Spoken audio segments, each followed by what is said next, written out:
acara berikutnya, orasi ilmiah yang akan disampaikan oleh Al-Ustaz Dr. Syafiq Riza Hasanema. Kepada yang terhormat Ustaz Dr. Syafiq Riza Hasanema, kami persilakan. Bismillahirrahmanirrahim.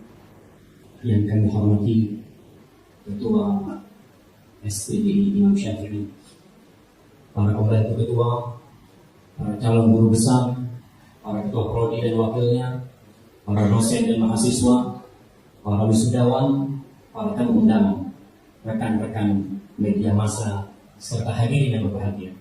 Saya ucapkan Assalamualaikum warahmatullahi wabarakatuh.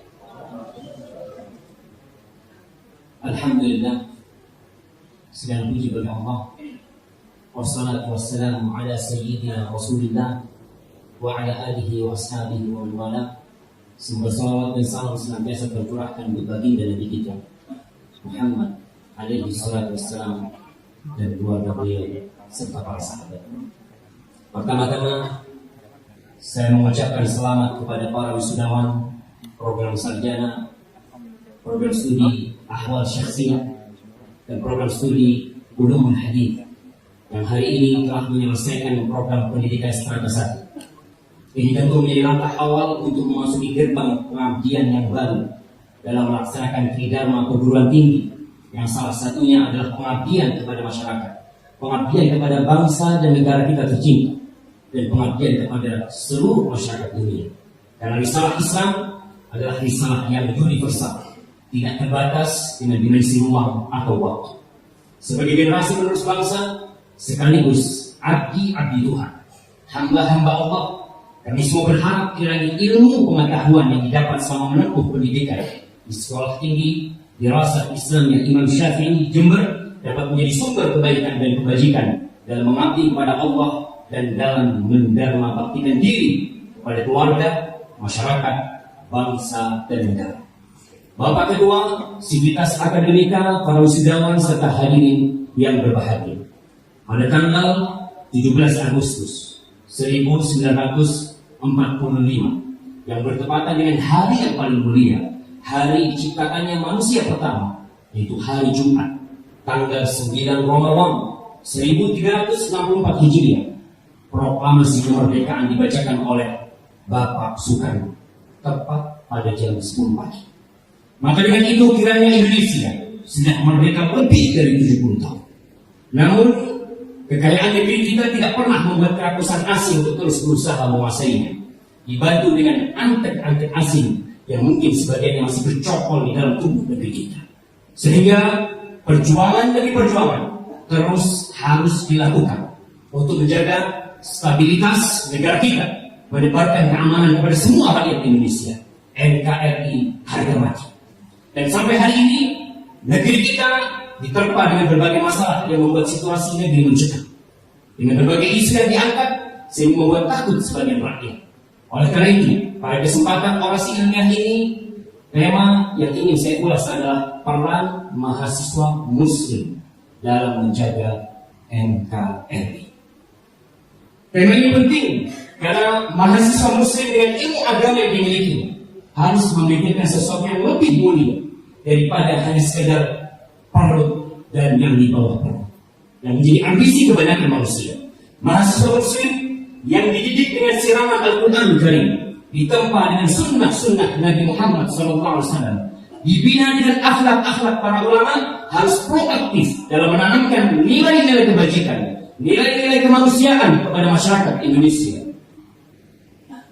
Hadirin yang mulia, setelah lebih 71 tahun Indonesia merdeka, ternyata tingkat keimanan, tingkat ketakwaan baik itu pejabat dan masyarakat masih sangat rendah. Buktinya, kasus penistaan agama masih ada. Praktik kesyirikan merajalela, sekte-sekte sesat tumbuh berkembang. Praktik korupsi semakin dahsyat. Praktik prostitusi juga kita selalu lihat. Pemikiran komunis mulai tumbuh. Tindakan kriminal semakin hari semakin banyak. Bahkan membuat penjara-penjara menjadi overload. Dan bapak-bapak polisi kita kewalahan menghadapi mereka. Narkoba sudah tidak bisa dimaafkan. Negeri kita menjadi pasar empuk narkoba yang akan terus merusak generasi masa depan. dan negeri kita mengumumkan perang kepada pengedar narkoba. Teror dengan nama agama juga masih terjadi, membawa nama-nama Islam, padahal Islam agama yang rahmatan lil alamin. Itu dari sisi mental. Adapun dari sisi ekonomi, negeri kita setelah 71 tahun merdeka, ternyata tanda-tanda penjajahan masih kita lihat. Presiden pertama, proklamator negeri ini, Bung Karno, pada tahun 1930 menulis di Harian Sulu Indonesia tentang ciri-ciri ekonomi negeri jajahan. Pertama, negeri tersebut dijadikan sebagai sumber bahan baku murah oleh negara-negara industri dan kapitalis yang menjajahi. Kedua, dijadikan sebagai pasar untuk menjual produk-produk hasil industri negara penjajah.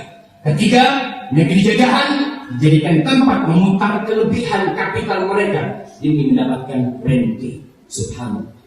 Realitas yang diungkapkan Bung Karno lebih dari 86 tahun yang lalu, ironisnya setelah 71 tahun kita merdeka, ternyata belum banyak berubah. Bapak Ketua Sivitas Akademika, para wisudawan serta hadirin yang berbahagia, itu semua menjadi tantangan bagi mahasiswa muslim untuk merubah negeri ini menjadi lebih baik, untuk menjaga negeri ini dari segala makar, baik itu internal atau eksternal. Mahasiswa muslim tidak boleh berpangku tangan menghadapi semua ini. Mereka harus memilih posisi yang layak untuk mereka dan terus memperbaiki. Karena sejatinya sebuah negeri itu akan terjaga bukan hanya dengan perangkat negara, namun negeri itu akan terjaga dengan iman dan takwa. Apalah gunanya perangkat negara yang kuat fisiknya bila iman dan takwa telah hilang di diri mereka? Mereka akan menjadi pagar yang makan tanaman. Apalah gunanya makmur sebuah negeri dengan penghasilan yang meruah bila ternyata digunakan untuk kemaksiatan, yang ada malah mengundang azab dan murka Allah Jalla Jalla. Karena sejatinya bumi ini milik Allah. Indonesia hanya sebuah nama yang baru lahir 71 tahun yang lalu. Kemanakah nama itu selama ribuan tahun? Amerika hanya sebuah nama yang lahir pada tanggal 4 Juli 1776. Bumi siapakah sebelum Amerika memberikan nama? Bumi Allah. Ingatlah Allah berfirman, ketika Nabi Musa dikejar-kejar oleh Fir'aun, Nabi Musa mengatakan kepada kaumnya, qala Musa liqaumihi ista'inu billahi wasbiru innal arda lillah yurithuha man yasha'u min ibadihi wal aqibatu lil muttaqin. Al-A'raf 128. Musa berkata kepada kaumnya, mohonlah pertolongan kepada Allah dan bersabarlah. Sesungguhnya bumi ini kepunyaan Allah. Dipusakakannya kepada siapa yang dikehendakinya dan hamba-hambanya, dan kesudahan yang baik adalah bagi orang-orang yang bertakwa. Bapak Ketua Sivitas Akademika, para wisudawan serta hadirin yang berbahagia, peran mahasiswa muslim dalam menjaga bumi Allah ini membutuhkan pengorbanan yang besar dan totalitas, bukan mengharapkan gaji dari pemerintah atau bintang jasa dari negara. Karena kalau hanya itu yang diharapkan, Allah tidak akan ikhlas. Allah hanya menjadi budak harta dan martabat. Namun mahasiswa muslim melakukan semua itu karena mereka adalah abdi Allah sebelum menjadi abdi negara. Bapak Ketua Sivitas Akademika, para wisudawan serta hadirin yang berbahagia, maka peran mahasiswa muslim dalam menjaga keutuhan NKRI adalah dengan mengajarkan ilmu agama yang benar. Karena kebodohan adalah sumber bencana. Menumbuhkan keimanan dan ketakwaan kepada semua anak bangsa, baik rakyat jelata atau penguasa. Memahamkan kepada mereka Al-Quran Karim, kitab suci yang merupakan sumber hidayah. Mengajak mereka untuk kembali kepada Islam yang benar, bukan sepotong-potong, baik dalam hubungan dengan Allah atau hubungan dengan manusia. Di antaranya, jelaskan kepada masyarakat bagaimana Islam mengajarkan hubungan antara rakyat dengan pemerintah. Rakyat harus taat dan patuh kepada penguasa, kepada pemimpin, walaupun dia boleh, dengan tetap memberikan masukan dan nasihat kepada pemerintah dengan cara yang santun dan sesuai dengan syariat. Penanaman nilai-nilai kebajikan harus menggunakan semua sarana yang ada. Pertama, memanfaatkan mimbar Jumat. Yang kedua, sekolah-sekolah. Yang ketiga, media cetak dan elektronik. Yang keempat, jejaring sosial, Facebook, Twitter, apa saja yang ada, manfaatkan untuk menebarkan nilai dan kebajikan. Yang kelima, masuk ke dalam lembaga-lembaga negara dengan memberikan penyuluhan agama kepada abdi-abdi negara. Yang keenam, memberikan penyuluhan kepada instansi-instansi swasta. Dalam semua itu hendaklah mereka menjalin koordinasi yang baik dengan pemerintah setempat. Bapak Ketua Sivitas Akademika, para wisudawan serta hadirin yang berbahagia.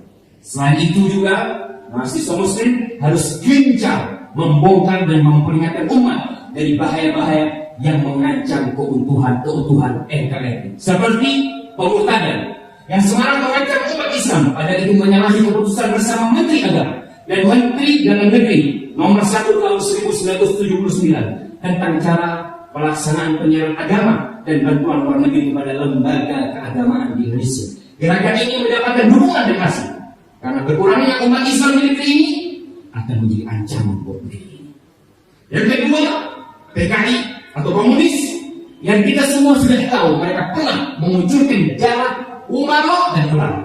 Mereka mengunculkan jalan umaro dan ulama negeri ini.